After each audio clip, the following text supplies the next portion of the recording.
everyone, and welcome to Roll and Keep, the weekly show where we play and teach and learn and build and do all these kinds of different fun, amazing things with Cortex Prime, a modular, multi-genre game by Fandom and by Cam Banks, who is on this side of me, not the other side.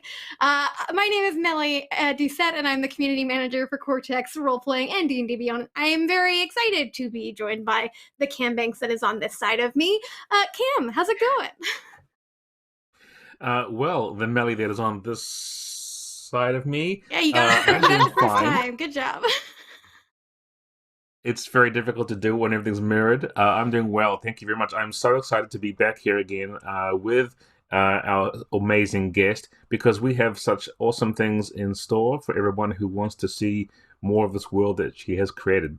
So without further ado, Mellie, why don't you introduce our extra awesome guest? Our amazing, awesome guest, Danielle Radford, back for a part 2. I'm so happy to have you here. Danielle, hi. Hi, thanks for having me. I was just, before we got on, I was like, I don't have my glasses. No one's going to know who I am. It's like Velma. As soon as I take them off, no one recognizes me. It's me, I promise. It's not an evil twin who suddenly doesn't wear glasses. Or is it?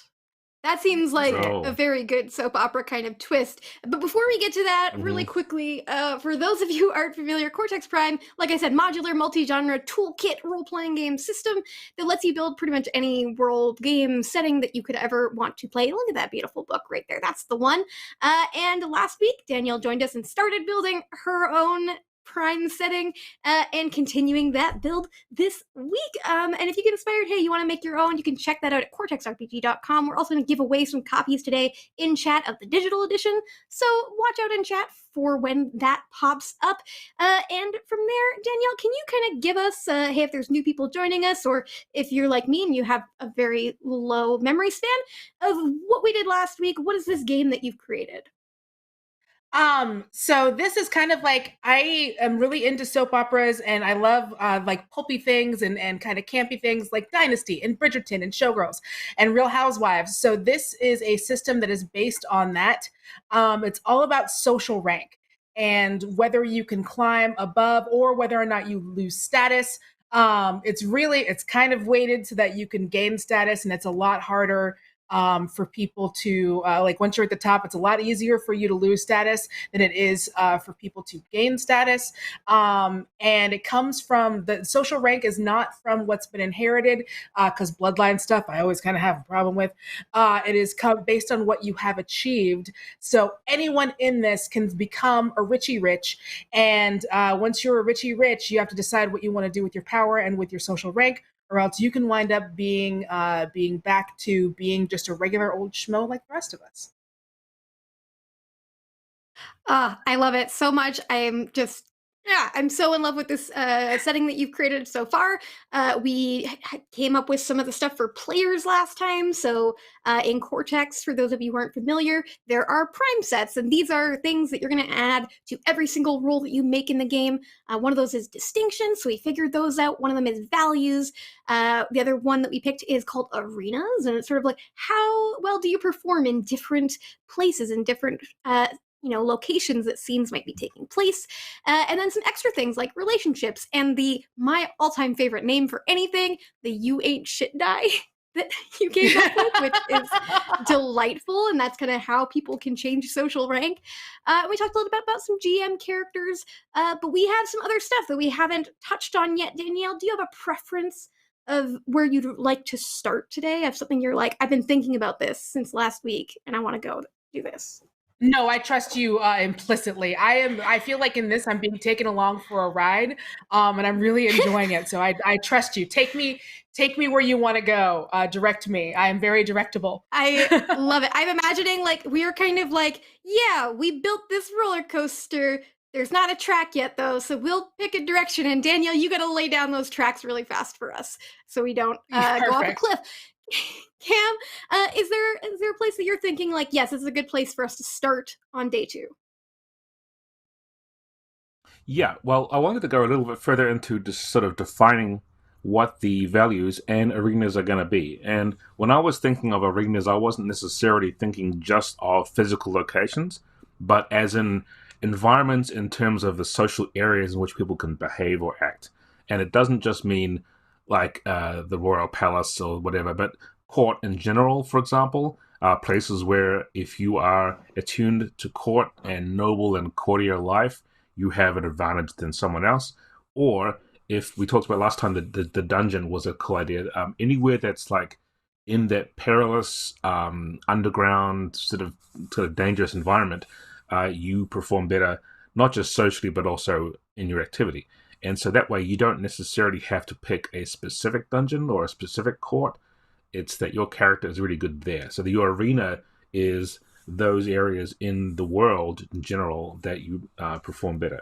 And the fun thing about this is you could create specialties so that during play, you could, when you get XP or you level up, whatever, you could add specialties in specific places that you are even better at. So you could say, I have the court arena, but it's the Palace of Versailles, or I have the dungeon arena, but it's the Lost Temple of Tharizdun. And those would give you an additional d6 to your dice pool when you're in that actual location, in addition to the arena die. So you would wind up having more power if you're kind of at your home base. Yeah, I mean, especially if your home base was also your favorite arena. Like, you could get a specialty in an arena that wasn't your D10 or maybe something. You just you may be not very good in most courts, but in your home court, you have a little bit more of an advantage than otherwise. So that's a kind of bit of finessing. Yeah. That's the only thing I know about sports. Yes. So that's, I would say that we want to look at that kind of thing. Yeah, so it sounds like, so last time I kind of noted down some of the ones we talked about last time, which the ideas were there could be court, there could be, the dungeon arena, the wilderness market, behind closed doors sort of thing. What are the arenas that you'd like to highlight, Danielle, that you think, this is kind of an area of the society that a lot of the action in this game is going to take place? I do think a lot of it is going to happen in because there will be opportunities for people to go and raise social status out in the wilderness and out in the dungeons. But I do feel like this is going to be something that is very like town and city based, because eventually you have to see if you can clean yourself up. You see if you clean up nice. Ooh, maybe that could be a different die. Like maybe that could be something that cleans up well, where you can see if it's like you go from being someone who is used to being in the wilderness and then now you have to come into court, and what do you do? That could be something. Yeah, that's definitely like a character who's got like, I've got a D10 in wilderness, but I also have a D8 in court. So like, I clean up pretty nice. I can get gussied. Ooh, can be gussied. Get gussied up. Also, I was wondering if this might be too. I might be overthinking this because that's who I am as a person. When we talk about having home court advantage, would there be a way that we could say that when the reason you have home court advantage is because maybe you have a special skill that you could use there that you can't use in other places? Would that be something that we could do? Yeah, you could reflect that. Not just with the specialty idea that I thought about too, but it's this idea that linked to that, you have like a special effect, an SFX, which you can kick in during those places. And I think that's a little more into the weeds. I think it's not a problem. I think we can go there. I think what's useful is that if you're wanting to most of the story to be somewhat urban / city / town, if you had like 5 arenas, of which 2 were the wild and 1 was the dungeon, the other 3 could be somewhat more civilized. So court, market, and something else, right? And that way, you kind of emphasizing a little bit more of the city side because those are more options. That way, someone who specializes in just the wild is going to kind of like, oh, I've got 3 city-based things that I'm not good at, So yeah, and that's really what I helps would. Your GMs and your players too, if they see these are our 5 arenas, so then a GM can see, oh, all of my players have like they're all pretty reasonably, their D6s, D8s, D10s in market, so I'll probably have quite a number of scenes in that kind of social sphere, whereas, everybody's got like D4 in wilderness, nobody cares about the wilderness. So unless I want to cause some trouble for them, I'm not going to set as many scenes there. It's like a wish list that you're creating for them. And maybe it's possible if you're someone who is really good at doing the wilderness, you can be able to barter better at the market. Whereas if you're someone who is a richie rich, you're not going to know what things cost. Like, is a banana $20? Who knows? You know? Exactly. How much could it cost? So we've got Wilderness Dungeon. Court seems like that's a pretty popular market. That kind of gives you all that kind of mercantile options. There's lots of there's places to go in there that can be more like, hey, we're just bartering this. That could be we are making big trades of things. We have a fifth spot that we can open up. One that we have on here is something behind closed doors kind of thing. There are other options too. What are you thinking could be a nice fifth one to complete our set? Oh gosh, I was originally thinking like an educational thing, but I really like the idea of behind closed doors because there's so many secrets that happen behind closed doors. I really like that. And maybe there can also be like when you're behind, because maybe that's also when you're behind closed doors, that has to be stealth, because if you wind up getting caught, then you wind up getting in trouble because you're not supposed to necessarily, like, that is a place of like snoopiness and secretness. And if you're back there and you can get caught, then you're in big trouble for either one of you. You could lose social status depending on who you're behind closed doors with. That's the risk, I think, when you're rolling, that in private. If you're saying this is a scene where we're doing some sneaky stuff in private, and if I botch that roll, if I roll really bad, that's the GM can be like, awesome. Like, other people know what you're doing now. You've been overheard. There was somebody at the door listening in. That's, and that's going to snowball into so many big story things. So, you've been trapped with a man and you're a woman and you showed an ankle and now you're in trouble. We can't even handle it. So, I mean, hey, we want to have some sort of academic sphere. I mean, we can do 6. 5 is not like a hard limit. So if that's something you really want to have, I mean, academic, or I don't know if there's another word we want to use for that, but I think, like, if you're thinking the general sounding names, I mean, like, for example, you could just call academia, right? Academia is a really good arena all by itself. And then you can specialize that later on. The in private one, I'm trying to think of a better word for it. I think maybe cloisters is good. Yeah, or shadows or something. But I like cloisters a lot. Yeah. Because that also can also lean to the idea. It does. Yeah, cloisters. Sweet. So we got court, we got dungeon, wilderness, market, cloisters, academia. Sorry, Cam, didn't mean to cut you off. No, it's fine. I'm having a little bit of weird international lag too, I think. But yeah, no, I love the idea of an academia would be, that's another place where, say you are someone who was really in tuned in the wilderness, and again, you're able to trade, your market, but you're bad at court. Maybe that could be a way where you could earn some stats in that, so that you would be able to climb up in court and be able to roll a little bit higher, especially for your, as I guess we're calling it, cleans up well die. You'd be able to clean up well through the academia path. Yeah, these are your smarts. That's one of those paths to status, right, that we see in the real world. It's like, that's where people put the gate down. They say, hey, no, you're not allowed to have better education because you belong over there. And it's like, no. So in this game, we're saying, hey, that is a very valid path that anybody can go walk to try and get status. Do you take that path? Do you take the dungeon delving path? Do you take the wilderness path?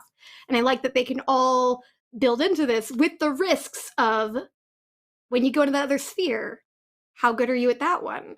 How do you maintain this balance between these different areas? So we got 6 sets there. We also have values that we haven't really decided what those exactly are. So the values, that is, again, for those just joining us, and as a reminder as well, that is, what do you care about? What is going to drive you? When you are building your pool of dice, you're saying, this is what's motivating me in this moment. And they don't have to necessarily be like, if we made truth one of the values and you had a D10 in your truth, it doesn't have to mean that, hey, I'm very truthful, I'm very honest all the time. It could mean I use other people's secrets to my benefit. Like, it can mean a lot of different things. It's what do you think of that value? So some of the ones that we shot out last week were love, duty, honor, glory, wealth. I also added in, I thought of this just like 5 minutes before we started, I added to that list drama and chaos. Danielle, what values stand out in your mind that you want to make sure that we include in this game that you think are really important for kind of the themes that you're trying to go for? Specifically because we are doing this kind of soapy, pulpy kind of setting, there's something that normally I wouldn't include, but I think has to be in this. And we have, like, I think a value could be beauty. Oh, yeah, absolutely. And that, because that could be currency, whether you have that or whether you value that or whatever. And that could be something that you know, not everybody, you know, again, if someone who's in the wilderness, you're not necessarily like, you're valuing building the muscles that help you draw a bow. Like, you're not worried about if you look good in a corset, you know? And hey, beauty could also be like, I've got a D10 in beauty because I think that nature is beautiful. Like, that could be how I see beauty. So you can interpret that different ways, again, depending on your character. I'm like, forget about the clever exotic dancer. I'm all about treats. I love that. I think but I love it. Beauty. That's something to remember too is that when you're putting a dice pool together, you're going to be drawing a die from each of these different sets, right? So anything you do will always include an arena that matters to you and a value that matters to you, right? And so the combos are really exciting. Like, if you have a D10 in beauty and a D10 in wilderness, and your whole thing is engaging with people out in the wild saying, look at me, I'm showing you how amazing it is out here. You don't understand. The city is horrible. This is best. And then you can win your argument, and your whole conflict is won by you being at home in the wilderness. Flower also, crowns for that's everyone. the sort of thing. Right, that's the sort of thing I also see, like dryads, for example, as a kind of antagonist, and they're out there and they're like, you know, for them, beauty and wilderness are sort of weapons that they can use, even though they've got, you know, lovely positive elements to them. Like a dryad or some kind of sort of nature spirit antagonist can use them against you in that way. So I think the combos are really fun. I'd love to see like the combo of market and beauty, or academia and beauty. Like, how does that work? So it's very cool. Yeah. Oh, academia and beauty could be great. That could be like the beauty of words and loving the way that words sound. Yeah. The beauty of, or like music. I love numbers. Music is beautiful. Numbers are a beautiful dance that like not everybody gets to see. Things like that. Oh, that's great. I now love the idea of academia, beauty, and that distinction you had last time of being that clever exotic dancer. Like, that's a character right there. Yes. Oh, I love that. Like, yeah, like this is what I'm doing because like I'm, you know, it's a cliche, but it's such a soap opera cliche of like, I'm very proud of what I do and I love what I do. But at the same time, I know that like maybe my time in this space is going to be limited. I'm going to use this to go to college, you know? Heck it's yeah. such a like trope. It's such a trope in these soap operas and like other places. But that's what's so good. We love the tropes. So we got beauty. What else do we need to make sure we got in this game? What is really important? Well, I'm going to throw something out that I think is important if we talk about values, right? Sometimes we talk about this thing called the fruitful void in games. And the fruitful void is that thing you leave out because the entire game is actually about that. And so you don't have to put a stat for it. Like, this game is about social climbing and power, right? No matter how you come about it.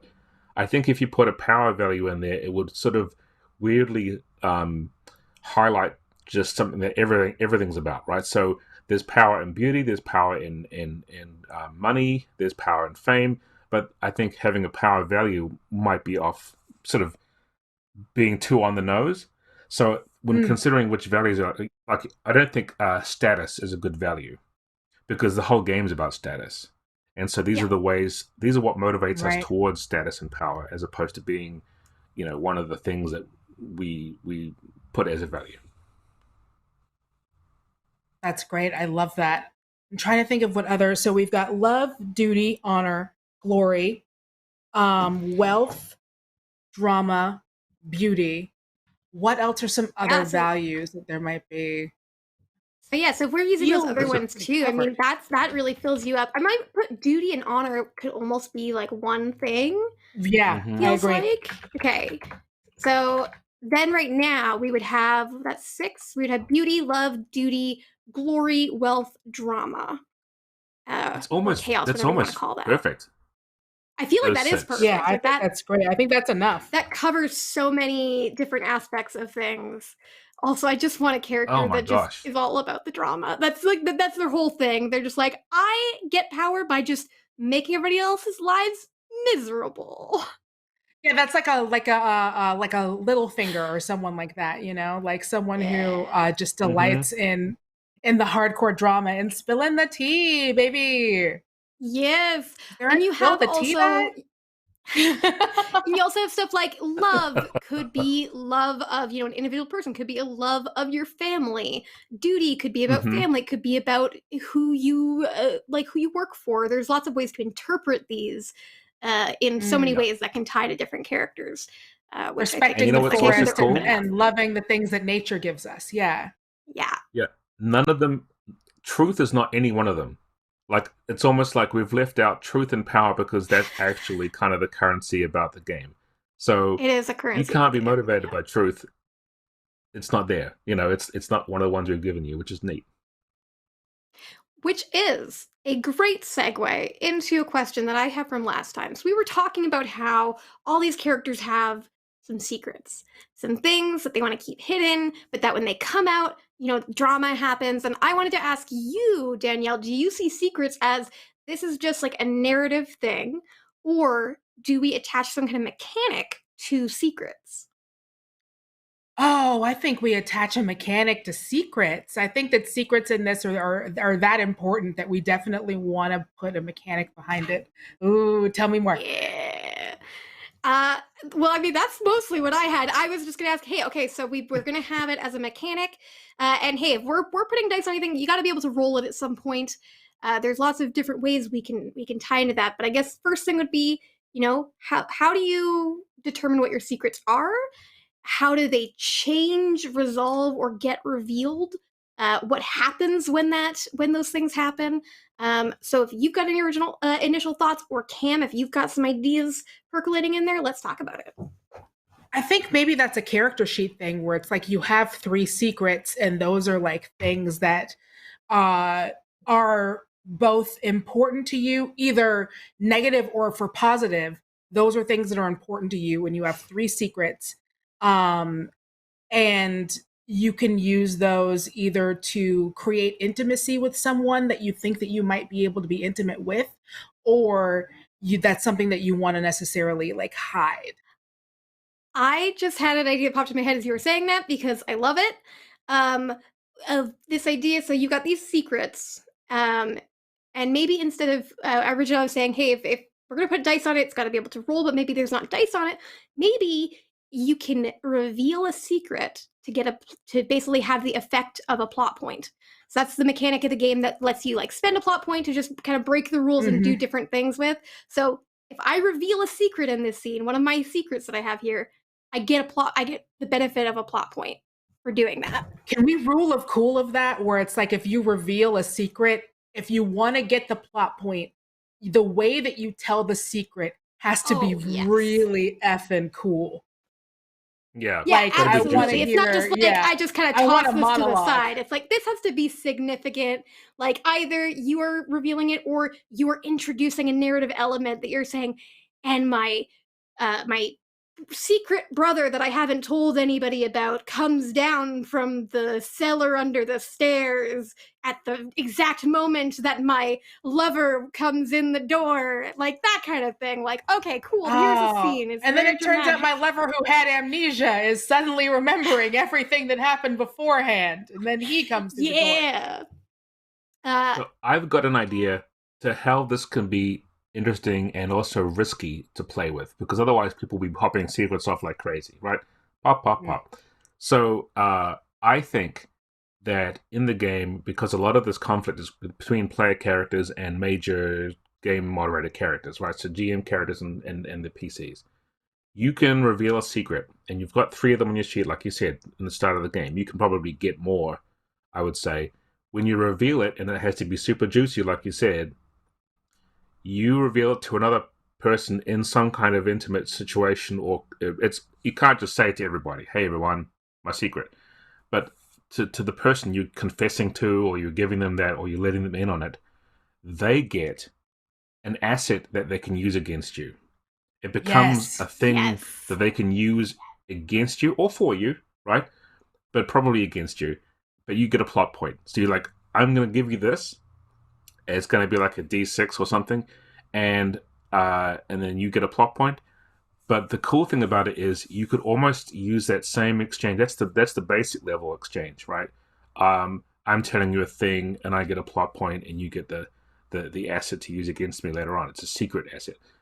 Or when you get into conflict with someone, a contest, and you're trying to fight them for knowledge about something, tell me your secrets. Instead of like inflicting stress on them at the end, you get yourself a secret asset. It's going to be a bigger die because it's the effect die, right? Are you? Am I lagging too much? I'm just trying to check in on whether this. No. Yes, No, I'm just nodding. This I'm is listening. great. We're just both like. Yeah, we're both like, this is great. Yeah, so you can spend it yourself, and then you're going to give them an asset. But then also in a contest, if you're saying, my goal is, I want you to tell me your secret, and you win, instead of giving them stress, which is one of the options, you can stress out one of their arenas, is you can instead say, all right, give me that secret. And then you get it probably based on your effect die. Does that seem right, Cam? Yeah. So like if I got a D12 effect die, I've taken the secret from you. And the cool part is, if you lose, you have to tell me, the player who lost has to give up something, one of your secrets, and it's going to be way more significant than the D6 that you get from baseline. So that's the cool thing. You'd have these 2 ways of doing it. You could go in there and say, hey guys, I didn't tell you, but I have a secret brother. He's locked up in a castle over there. And then that person says, great, now I have this D6 asset I can use against you, and you get a plot point. Or they come to you and say, hey, I want to know about the secret brother I'm hearing you about. Oh, I haven't got a secret brother. And you have this contest. And at the end, they're like, you've just revealed that you do, and that they're like your twin, and that they're the real heir, and blah, blah, blah. I'd like to submit as a name for like this sub-mechanic of contests, that you're scandalizing somebody. Like, if you win this contest and take their secret, you're scandalizing them.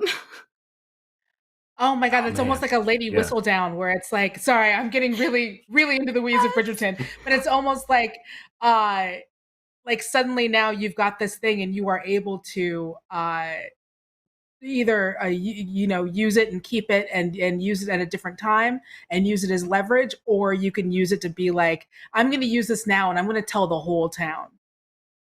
Yeah. You are ruined, king actually, of Western world. Maybe that's it, Mellie. Maybe you can turn it right around and use it as stress on them, and that's the way that stress happens. Like, you can actually decide to use it on them as stress if you want to, right? Or keep it for later. Right. Yeah, I like that. That's really cool. Oh, that's so cool. Okay, so secrets are amazing, and I love them. They're so good. And so we said originally, so you were saying 3 secrets. Are we thinking that, hey, you've got 3 secrets, and that's what you have, and at the end of a session, if you've revealed the secrets, that you make new ones to bring yourself back up to 3? Or is there some other way that you think would make sense for them getting secrets back, Danielle? Oh, I think maybe it's almost like, can we add a mechanic such as like tokens into this, where it's like, if you reveal a secret, but it's for, maybe if it's for the sake of intimacy, or if it's for the sake of something else, it's like you get to, because I want to reward intimacy other than because we have a punishment for scandalization, but we don't have a reward for intimacy. So maybe if you wind up doing this in order to build intimacy, then you're allowed another secret. Yeah, or another idea as well for that is if you've done this for intimacy, you have your relationships that you could say, okay, cool, I'm spending this secret to create this connection with you. So either I already have a relationship with you and I want to step it up, or I don't have a relationship with you and I want to create one. So I'm going to spend a secret to do that and create a relationship with you. Yeah. Yeah. I like that a lot, actually. That's great. quite cool. Yeah. Love that. Man, I want to play this game so bad. It's so cool. Oh, okay. I just want to tell secrets. I know, right? I want to see what everybody's wild secrets are. It's going to be so good. And you know what else is cool?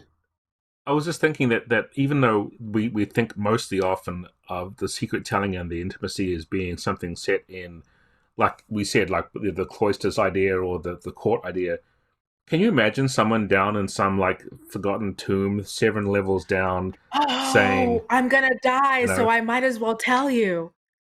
Yeah, and I haven't told you before, but, only my blood can open this door. And then they're like, always loved you. Well, we have to go through there. And I'm like, yep, well, that's the secret. And you're like, then I'm going to have to take it. And you're like, oh my God. So that's the kind of thing where, you could reveal that. I love the drama. I think when you make your character, you have to pick a secret for each of 3 of your arenas, I think. That's great. So, yeah. Can we also connect those to, because how many values are we allowing people? So right now we've got 6. Right? 6 values, yeah. 6 values and are those, I'm sorry, I'm just trying to remember, are those ranked where you get to rank your values? Exactly. So, like they would have one that's a D10, a few that are D8s, a couple that are D6. So they'd have, a ranking order. So maybe it's like you can either choose your arena or you can choose your value, and those can be secrets. If that makes sense. Am I making sense? Right. So you're basically picking like this secret is tied to this trait. I picked this trait. Right. This is what's the basis or of this my arena. secret. Yeah. Yeah. Because then you can even say that we don't want to make it like. Yeah. I'm sorry. Continue. No. You're good. No, yeah. So I was just thinking. So it's one of those things where it's like you can say, well, because dungeons mean a lot to me, my secret is about this and it's about that. But it's also like at the same time, I do want to, because values are so important in this, I want to make sure that we're really hammering that in. And I think that secrets is a great way to do that.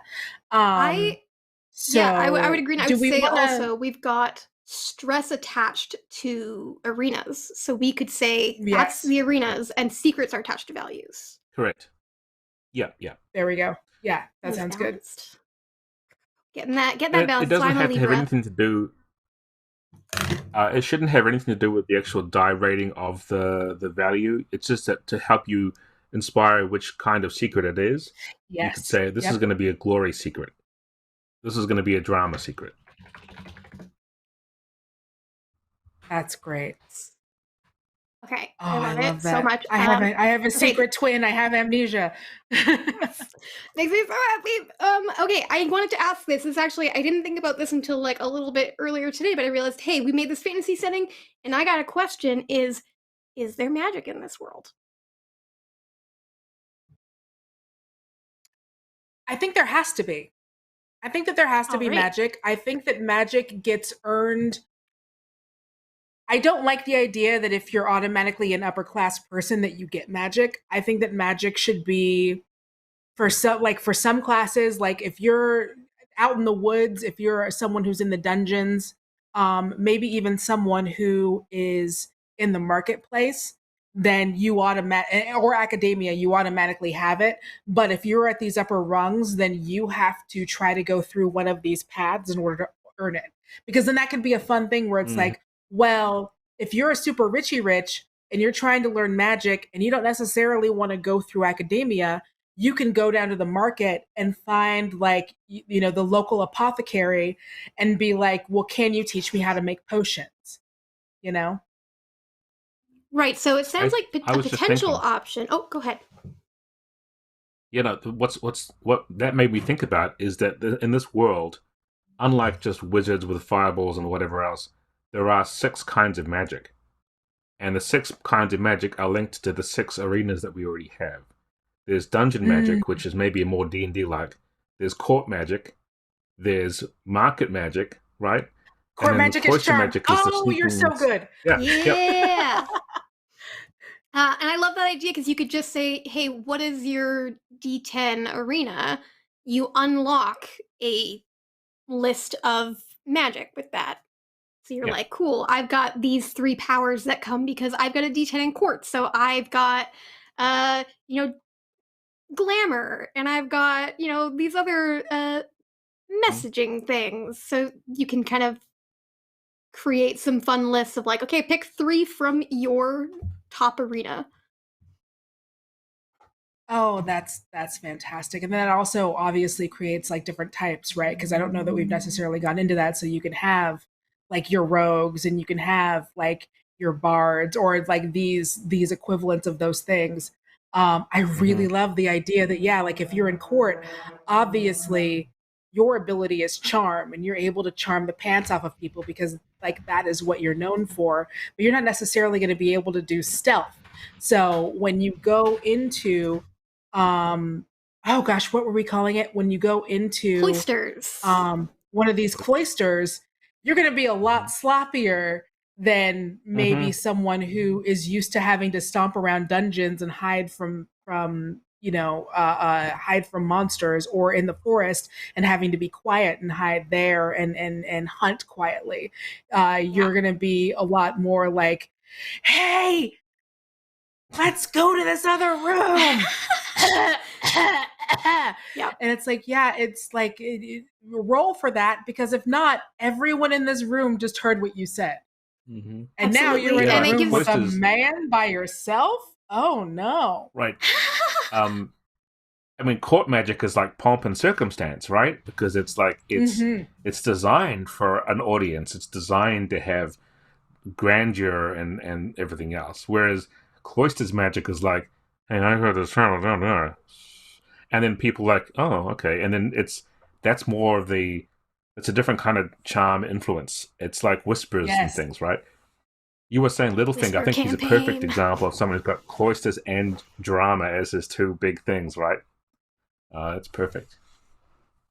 Yeah, it's so cool. And then also, hey, if you have market magic, that could be related to, again, maybe from the list of market magic, one of the 3 powers you pick could be something related to, an extra bit of charm magic, but it could also be stuff about creating things like alchemy and these other sort of like, I want to create magical things. You could go either direction.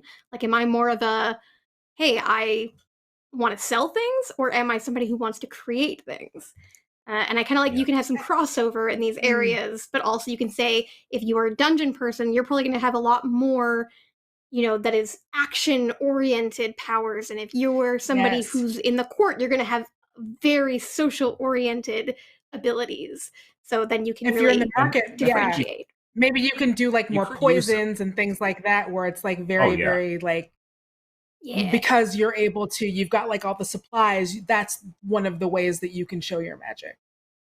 Yeah, absolutely. You can probably use your magic in other arenas too. It's just that in the one that you're best at, you got the best dice. So there's no point in going to the wilderness and saying pomp and circumstance. Everyone's like, no one's caring.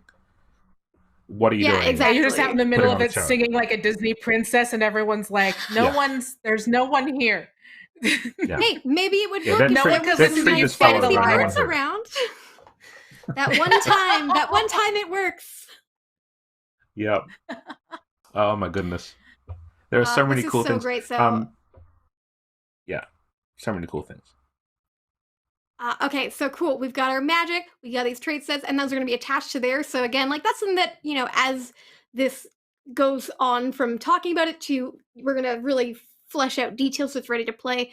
That's something that those powers we can be like, okay, now we're going to come up with some lists and all that, some workshop that, but the idea is there and it's amazing and I love it. There's two more things that I had questions about. Before I do that, I just want to make sure that there's nothing that you're like, we haven't talked about this yet and we need to do it. No, this is great. Again, I'm on rails. I'm trusting your ability to take me through this, and y'all have been so good. This has been amazing. It's like watching something come to life. I love building and writing. It's like so good. it's like being in a writer's room. Yes, I love it. It's bad because okay. you want to play it right away, which you obviously can't do. But it's like it's very Literally, inspirational. I'm like chomping at the bit to play. Okay, I would like to talk about character growth. So we've talked a little bit about, hey, how do these secrets change? And hey, how can you influence some relationships and these kinds of things? And we talked about last time, relationships and values have statements attached. So, you could challenge those and change them that way. But there are other ways to grow characters in the game if you want to. You don't have to include this. You can just have it be a part of different mechanics like we've already had. But do you want there to be some kind of growth-based mechanic for your game? Oh, for sure. Because I think that's because of the way that we're doing this, because you're able to either watch as your status rises or falls and then trying to like make it rise again. I think it's really important that we have a growth mechanic. Definitely. Yeah. Cam, would you like to give the lowdown on our 3 growth mechanics? Yeah. So this is the rundown of basically how most of the Cortex Prime XP systems work, right? Experience growth, we call it. And to be fair, not every game needs this. I mean, we may find out that the you ain't should die and all the back and forth with that, and the whole idea of getting secrets and things is plenty of excitement for us, and we don't need anything else to make it feel as if our characters are changing. But with that in mind, the first one is a session record, which is a very simple, basic one where each time you play a session, you log it down in a log and say that was that one session about the time we explored that castle, and you have that down as a session. And you can call back to those sessions in future sessions to kind of use them as like kind of flashbacks or inspiration for plot points and things. Or you can cross out the entry and cash it in for basically XP. So you can say, we've played 3 sessions now. I'm crossing those 3 sessions off, and I'm going to put out one of my relationships or put out one of my other things.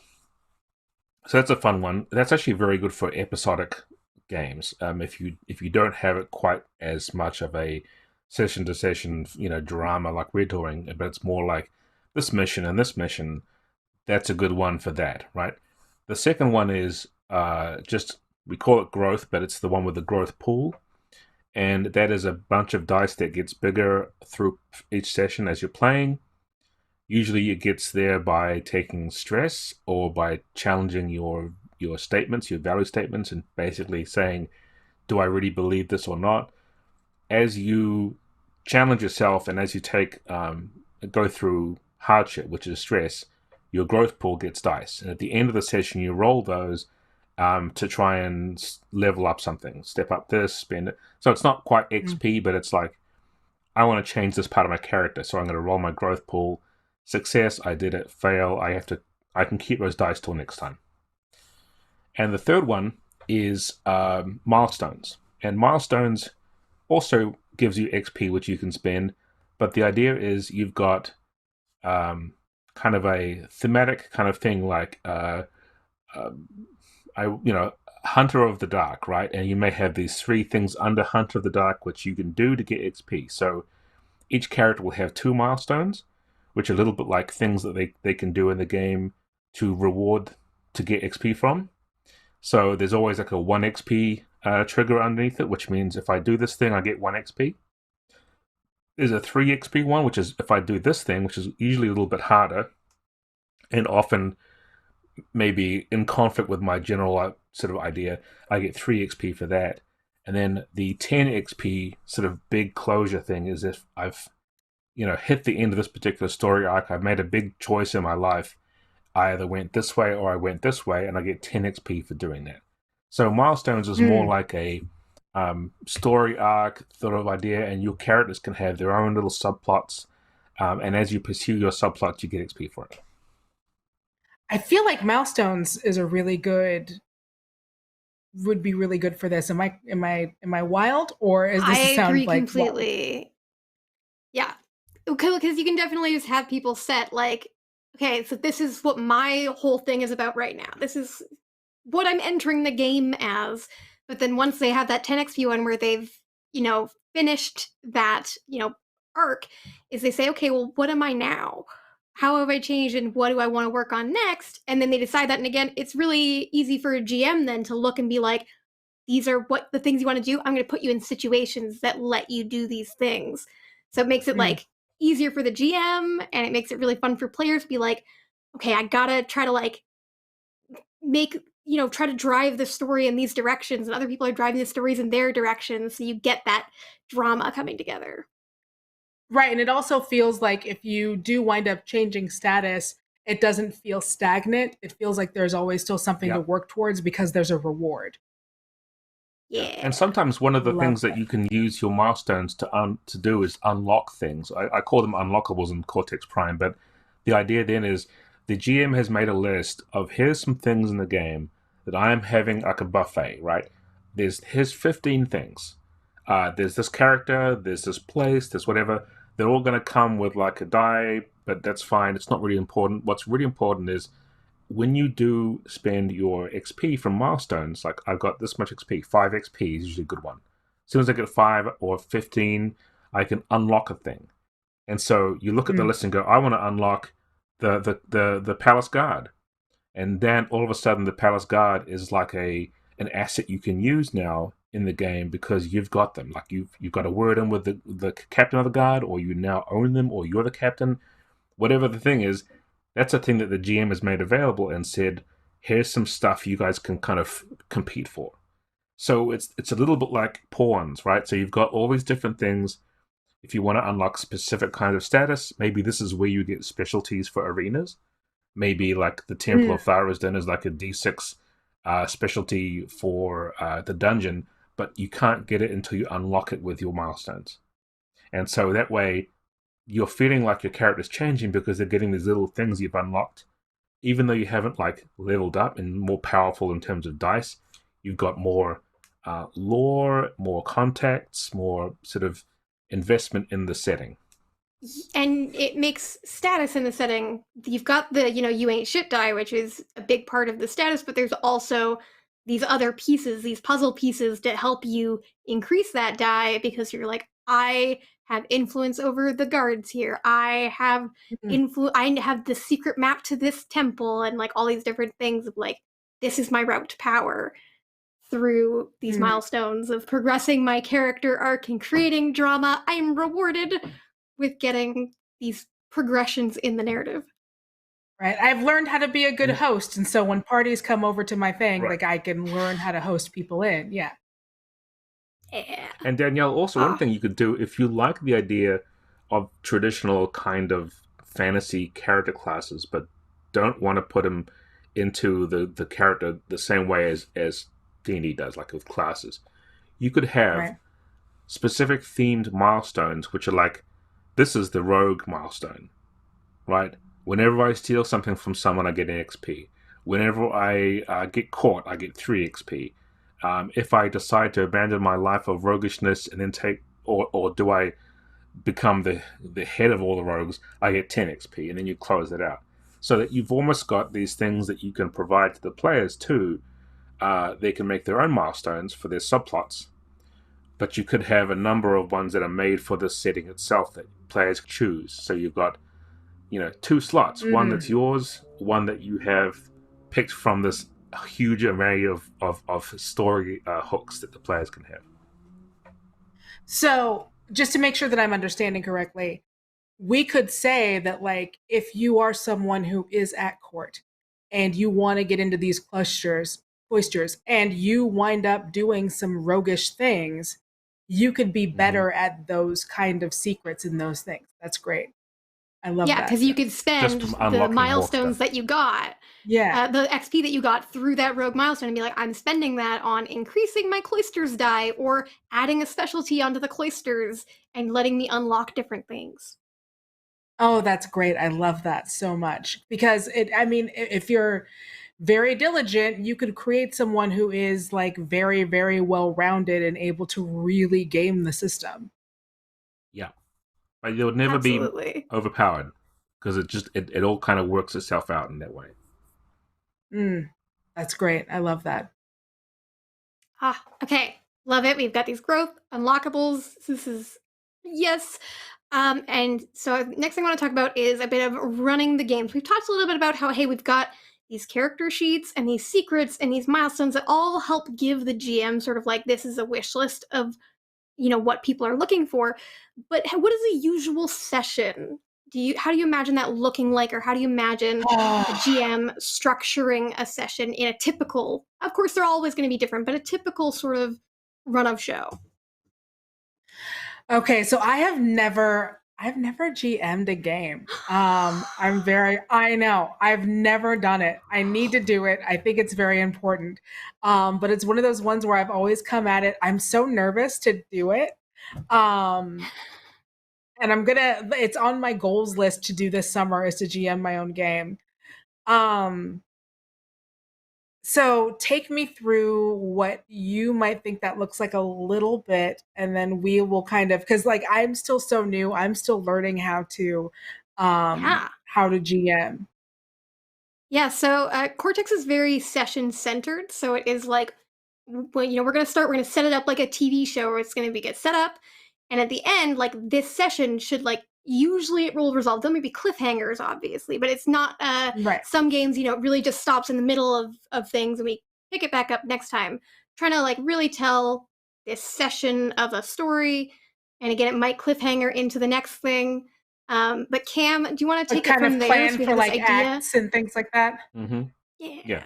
So it's a session-based game, and it uses scenes as the main way of telling the story. So the GM's power really is they can frame any scene they want, and they can tell the players who's going to be there, where they are, and what the situation is in that scene, right? And that's a lot of power for a GM to have. But they don't have a lot of power elsewhere. Like the GM can't just say, okay, you all die, because that's not fair. So the real power is like, okay, so let's say, okay, Danielle and Mellie, you're in the wilderness right now. It's that road that goes through the forest, and there's going to be like wolves lying around. Obviously, there's been a big battle. And this is the moment after you've sort of arrived here, and Mellie, you realize that you have left your magical bracelet that you had acquired. You don't know where it's gone. It's missing. And the only person who could know is Danielle. So let's start that out. And then basically the GM sets up the scene and the players go through and do what they want. And then you resolve the scene and then you do a next one, right? The way that to chain them all together in a way is usually pretty organic. You mean, you probably know that one scene will follow the other, or maybe what happens in one will lead to another one. But the beginning of the game is good where you can kind of say, let's do some opening scenes. Like, let's go to Mellie first. And you could even ask questions. Where are you at? Like, what's a good place for you to have discovered that you've lost your bracelet first in this morning? And then Mellie might say, oh, I want this. And then wrap that up once you've done that particular bit and go somewhere else, right? And every scene should have some kind of resolution to a situation. It should somehow reveal something, or something should be discovered, or something should be kind of taken care of, and then you can move to a new one. And at the end of the game, when everyone's literally, like Cortex is like, even if you go through it, Cam even uses beats and everything to describe how to structure a game of Cortex. Okay. I've always been so nervous to GM because I've been like, I don't want to mess this up for everybody because I'm in charge of the game. It's script writing. Seriously, the GM chapter of this is so helpful for me because I had the same thing where I do love GMing, but I've never like felt like I've been taught how to do it. And then when I was reading this for the first time, and I was like, this literally tells you how to run this game, like how to start a scene, how to end a scene, and I'm like, thank you, so helpful. That actually sounds like that would be really, I mean, just to take us off topic for like a super second, that sounds like that would actually be really helpful for people who are writers as well, just to be able to have the Hmm. idea of like beats and what that looks like. Okay, okay, okay. That's awesome. That makes me really happy. I'm gonna pour through my Cortex book. I feel like I'm not necessarily saying I'm ready, but I feel like now I have the tools to be able to GM and like not feel weird about it. Ah, Ah, this has been love it. amazing. Cortex does it again. No, I love it. So I mean, I feel like that kind of gives you an idea, and you can think on that more. And I love it. The other thing I wanted to go back to, if we had time, and we do, so I love it. Last time we talked about catalysts, which is something that it's a new mechanic for Cortex Prime in Tales of Xadia. It's kind of a special kind of GMC. So we talked about having these characters because they change depending on how players interact with them and become more or less important. So it really impacts like who the characters care about. And hey, this one player really wants that guy gone, but this other one, that's their love interest. So it gives you all those really fun little things there. And so I had a couple questions that I wanted to, run through with these catalysts. In Tales of Xadia, they have their distinctions. So those are that elevator pitch of the character that players also have. And they also have their values kind of noted down. So I wanted to see with you, Danielle, what you think is kind of like, if you got distinctions, what is the other trait set that you think is most important for your catalyst to have? Is it values? Is it the arenas? Is it something else? Like, what do you imagine is kind of the most important thing to include with their distinctions? I think because we want people to be able to travel through arenas, values are going to be the most, because I feel like those are the most kind of mutable, because those are going to change depending on what arena you're in. And also because we want people to be able to carry those values into different arenas, that's, I think, going to be the most important thing. Yeah, for sure. So your catalysts will have distinctions and then they'll also have values. And like players, like they can have statements on those values. So your GM, when they're like playing this character, they have these statements that say something like love, uh, my heart is as cold as ice and it won't be broken. And that's like their value statement. And so when somebody comes and tries to, flirt with them and make them fall in love with them, the GM kind of has an idea of like, this is how I play this because I know that this character has that statement. I love that as a Mm. GM because it makes my life easier. I also wanted to see. We talked about actually this is our answer because I also wanted to ask how secrets interact with catalysts, but because we said that hey, you can have a contest to force somebody to give you a secret, or you can just choose to give it to somebody to create a relationship, that's covered. That's how it would work with catalysts as well. So then, hey, how does the you ain't shit die? How do you imagine that working with catalysts? Do catalysts have their own or do they Oh. not? How do you imagine this happening? Oh geez. I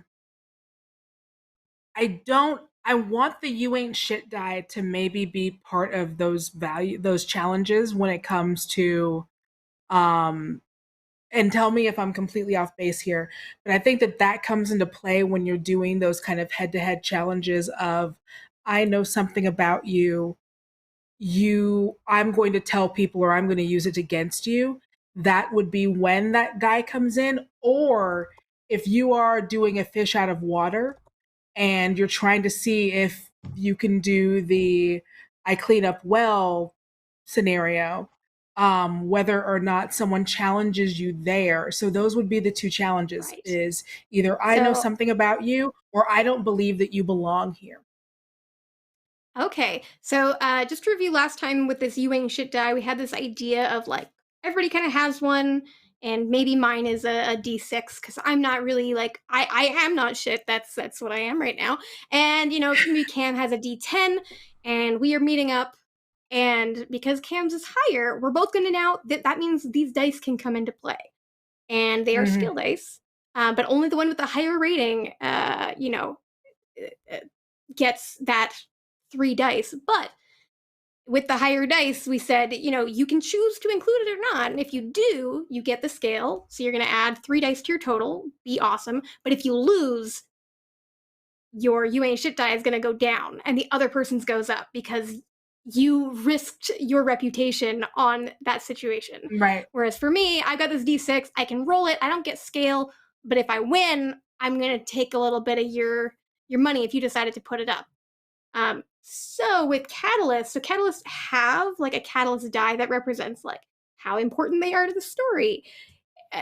Do you want them to have also this you ain't shit die? Or is that something you want to have exclusively for player characters? And then with challenging them, then yeah, those contests and stuff where now I'm coming for you.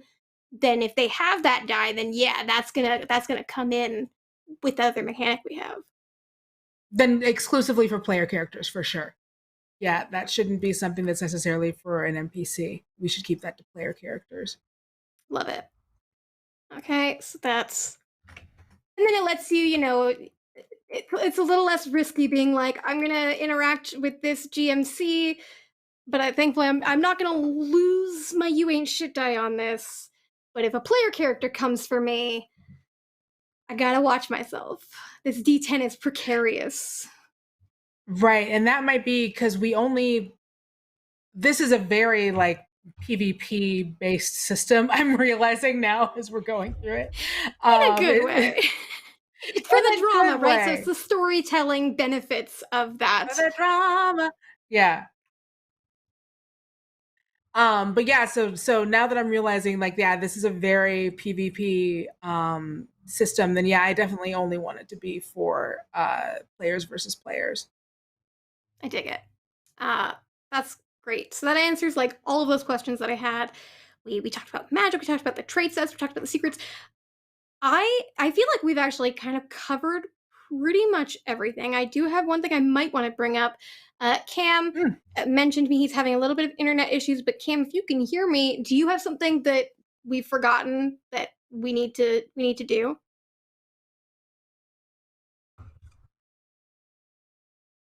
Oh, maybe.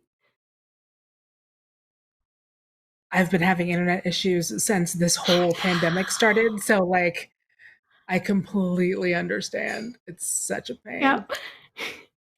Because of the internet, it just feels like he's silently judging us instead of like he can hear us. He's just choosing not to answer. Which is like the anti-Cam. Like so the anti. So can you hear me at all? Yes, hello. There we go. We can hear you now. Yes, hello. It's Oh, I'm so sorry. I have just been sitting here listening to this awesome jaggedy kind of thing. So yes, I believe you have mostly resolved the situation, but I'm getting the worst lag. Okay. Well, let's go ahead then. I mentioned last time that there's there's a thing in Cortex where if you can alliterate, heck yeah. And maybe you alliterate in pairs, and maybe you alliterate the whole darn thing. But I feel like we got time. Let's spitball. Do we want to try to alliterate our values or arenas, or are we happy with what they are? Oh gosh, you know what? Let's try it. We have time. Okay, this is gonna put me on the spot as a writer. I love it. All right. Okay, here we go. So let's start with. Do you want to start with values or arenas? You could pick. Let's start with values. Okay, values. So right now we've got beauty, love, duty, glory, wealth, and drama. All right. Well, with love, that's kind of we can do. We could do devotion, love and loss, lusty love. Lusty love. Devotion sounds great because you can be devoted. Yeah, because then we got duty and drama. So then we got devotion, so duty, then we've drama. Already got our Can we three. come up with more D's? Perfect. So devotion, duty, drama, and duty and honor. We said were the same thing. Yeah. Glory. So we have glory, wealth, and beauty still. Can we? They can be D's. Maybe they're all a different letter. Yeah. Ooh. Divinity. Divinity for glory. Let's see. Beauty. Geez. Devotion, maybe? Got devotion on our or love. oh, that's right. We've got devotion on love. Wealth. So are we And trying Oh, to geez. be Well, we're gonna alliterative go. here? we're trying to be Yeah, literate, but we could also drachma. do sets of 3. So we could say we got 3 Ds, and we can go for another for beauty, glory, and wealth. We could pick another letter. So we could have pairs. Well, for wealth, I mean Dalla Dalla. Dollar. For wealth. Yes. And then, so what's Uh, left? We've got beauty and So we have glory, but divinity works for that. So we just need beauty. We need a good D word for beauty. oh, Desire like or delight? desire, delight. Ooh, delight is a good one. I trying to think of in a way, other. you don't want to force it too much, though. Also, Mellie, one of the Yeah. problems with this is that you go away Yeah. from what you thought your cool statements were. Yeah. So I think much as it would be cool to make them all line up, it doesn't necessarily have to be that case for this one. Delicacy in the chat. And that just makes you think deliciousness. Oh, wait, and I just want food delicate. now. I want food. I mean, Delicate's I nice, feel like we though. also just have they are still really strong as they are though too. Like that Right. beauty is just telling us so much. But there's also, I mean, like if we wanted to, there could be beauty, bounty for that, for wealth. For wealth, yes, beauty Yeah. and bounty. I like Beauty, that. bounty. Beauty and bounty. Then we can have duty A B and word for drama. drama. And love and glory, those could pair together with either an L or a G, and the other one can switch. Yeah. Let's see. Beauty, bounty, love, glory, boastfulness. Right. What's the? Jeez, I had trying to think. Yeah, I was thinking like bombastic, which isn't really good. Ooh, bombastic is good for something though. Bombastic is good for drama. But I was thinking that drama could be whispers. If you had bounty as wealth and then drama was whispers, you'd have wealth and whispers. Oh, wealth and whispers is good too. So we can switch that over. Wealth and whispers. Love, wistfulness? Wistful? Potentially. If right now we also do we have a B word for glory? My idea for that was boastful. Yeah. I guess the value of being both. I wonder if there's another B word that's similar. That's like, man. Sometimes it's just like, come on, man. It's not happening. Yeah. Another B word. Sometimes that's just how it is, right? Yeah. But if they're all different, then it's also pleasing. We could change duty to honor, and then all 6 of them have a different letter. So it doesn't even look like, So then we got our beauty, our love, our honor, as soon as we hang up, I'm gonna wind up. As soon as we hang up, I'm gonna wind up having them all in alphabetical order. Perfect, exactly. I'm sending them to you, like it's gonna happen. I love it. For a second there.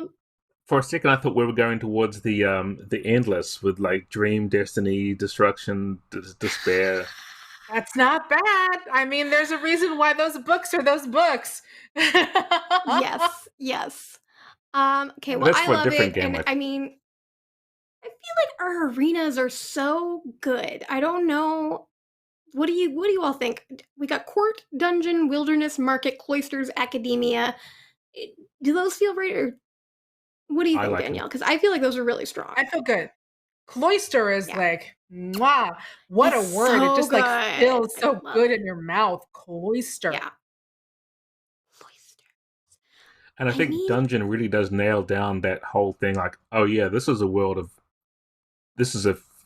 fantasy world that's got that, and it's not Yeah. a specific dungeon. Like I said, it's anything that's that, and that way you can spend a great deal of time there if you really like that part of fantasy, or you could not spend much time there, and it's not even that big a deal. Again, I keep referencing Harvest Moon, but this is so much of what this reminds me of. Or I guess I should say, oh geez, something Valley. Like there's another version of that where it's like you can spend Stardew Valley. Stardew Valley. You can spend so much time just as someone in the dungeon, or you can be a farmer making corn and doing recipes and seducing everyone in town, ladies and gents. What up?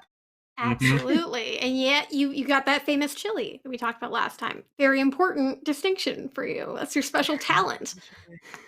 It's really, there's a list and there's like makes the best chili, and then there's the foot stuff, and that's what we came up with last time for the list people picked from, which is perfect. That covers all aspects of gameplay, I feel like. It really does. Chili and foot stuff. That is all gameplay right there. We're good. We're covered. Yep. I love it. I love this game. I feel like it's just, yeah, like it's ready. I'm ready to play it. Let's build characters. I'm down for it. When are we doing this? I want to play it. I'll order the pizza. But hey, Danielle, can you go ahead for the people in chat? This is what I've done with the other two we've had, Jasmine and Eliza, of asking, okay, can you tell people, we're gonna, this is something we could just clip. Why should they play this game? And also, if you have an idea for a name for this game, what is it called? And go ahead and tell us, hey, why should they play this? Oh, I am going to call this Bounty and Beauty just because it reminds me of The Bold and the Beautiful. And I do love an alliteration. And you should play this if you are someone who is really into soap operas, court dramas, Bridgerton, like those kind of games, then this is the one for you. You should play that, especially if you think it would be really funny to hang out with your friends and see if you can be better at different aspects of the game with them, because this is such PvP. So yeah, let me do this shorter since we're clipping it. We're calling it Beauty and Bounty, and you should play this one if you are really into soap operas and you love things that are soapy and pulpy and campy. If you love camp, then this is definitely the game for you. You get to be any kind of person that you want and try to raise yourself up in this world. And when does that actually get to happen in real life? For real. I love it. I love this game. I want to play it. I love all those things that you just said. And hey, we got some time. Briefly, can you just describe to us, if you were going to sit down and create a character for this game, what kind of character do you want to make in your game? Oh, geez. I would definitely, I think I would be, no. Like if I was going to be a character in this game, I would definitely be a courtesan. Like that would be the character that I would be, and like try and like, the courtesan that winds up falling in love with the prince or the whoever, like the high status person of this town. And who has to make some decisions. I'm just describing Pretty Woman, and I've done this before. It's just Pygmalion. We did this last time. It's just Pygmalion, but I think I just want to play a game that's Pygmalion. Yep. I just want to do My Fair Lady. You created a game where you can 100% do that. Like, oh, I'm starting with a you ain't shit die of D6, and my goal is to get it up to a D10, and I'm gonna do it through, love and court and because that is my value. My value is love. But I'm street smart and wise, so I'm really good at the marketplace, and I'm very good at bartering. Big mistake. Big mistake. Huge. I love it so much. I hope that we will get to play this game in the not too distant future, because I absolutely love it. This has been incredibly delightful, Danielle. If people need to find you for more of you on the internet, aka just tell me where I can find you in more places so that I can enjoy your energy, where can they find you? So you can find me for fandom stuff on SJU. I'm there a few times a week. I'm one of the writers of the Honest trailers, so if you like those, go check those out. I think they're pretty funny. And right now I am doing this isn't going to be evergreen, but right now I am on the D20 show, Misfits and Magic. We have one more week, one more show. And tonight, if you're watching this today, I'm sorry, there is a cat that is currently trying to get my attention so hard. Little orange tabby, love her to death. Her name is Ripley. If you're watching tonight, we have our adventuring party, which I believe is going to be starting soon. And where else can you find me? Just find me at Danielle Radford on Twitter, and I will be announcing all the places you can see me. Her ribs. Yeah. Oh, baby. Oh, I love it. So yes, go watch Adventuring Academy right after this. I know that's exactly what I'm going to be doing. And Cam, where can people find you on the wide internet? Well, when my internet is working, you can find me at Boy Monster on Twitter, and you can always find me over on Instagram at Rusty Sellsword. So those are the usual places to find me. And I also hang out on our Discord at the Cortex RPG Discord. Excellent. And you can also find me on that same Discord and at MellieDM on Twitter. And I would love to see you on that Discord. We play Cortex games. You can find answers to questions if you were inspired by this amazing idea that Danielle had here and brought to life. The people on that Discord, including Cam and myself, can help you bring yours to life as well. So definitely check that out. We would love to have you there. And thank you everybody for watching today. Next week, we are going back to playing some games. We are going to be going back to the world of Xadia with Tales of Xadia the Dragon Prince role-playing game. It's going to be a brand new tale written by our narrative lead, Dan Telfer. I'm going to be the narrator for that one, so running the game.